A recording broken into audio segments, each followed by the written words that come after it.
Opening leads. Top of the sequence, headed by an honour.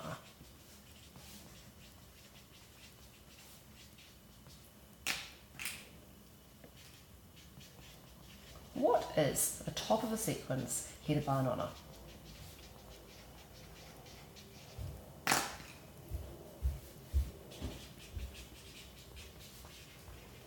Let's have a look at some examples. King, Queen, Jack 10x, Queen, Jack 10x, Jack 10 9x, or 10 9 8x. All these are sequences headed by an honour. And when you have a sequence headed by an honour, you lead the top card in that sequence headed by the honour. So this one you lead the king, here you lead the queen, here you lead the jack, and here you would lead the 10. So note, the 10 is an honour.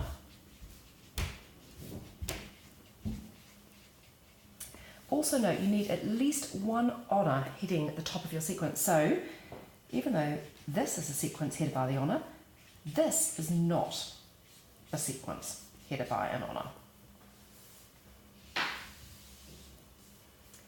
Bridge players are always on the lookout for sequences headed by an honour, and this is because it is often a really excellent lead.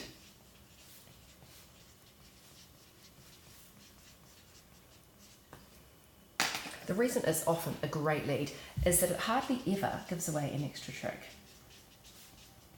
And the last thing you want to do in a bridge is to give the opponents extra tricks. The last thing you want to do is give them presents.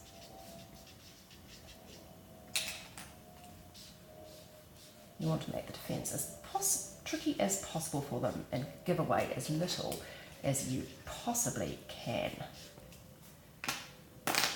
The other reason is it establishes your next highest cards.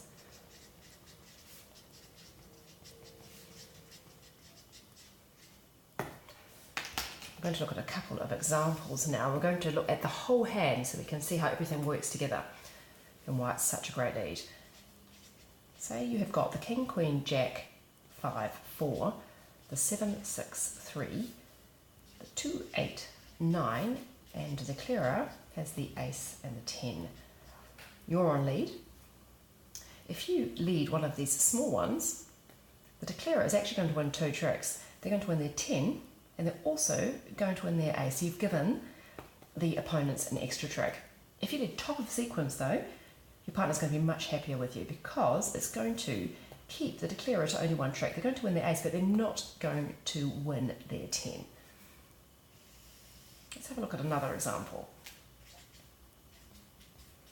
Got the queen, jack, 10, XX in your hand, 8, 3 here, say 6, 4, 2, and the ace, king, 9. Once again, if you lead a small one, it's going to come around to declare as 9, and they're going to win 3 tricks here from this holding, giving the declarer an extra present of a trick, because if you lead the queen, they're going to win their ace, they're also going to win their king, but their 9 is never going to make because your 10 is sitting there waiting to take it. The other great thing about this lead, top of a sequence headed by an honour, is that it gives your partner a lot of information. So even though these sequences, these cards in the sequence here, like the king, queen, jack, are all of equal value to you, it's really important you lead the top one, and this is because of the information that it gives your partner. If you have the queen, jack, 10, XX, and you lead the queen, and your partner thinks it's top of the sequence lead, your partner knows that you've got the jack. Woohoo! Your partner also knows that you won't have the king, because if you had the king and the queen, you would have led the king from the top of the sequence. This sort of information is great information when you're defending a contract and trying to limit the number of tricks that the opponents make.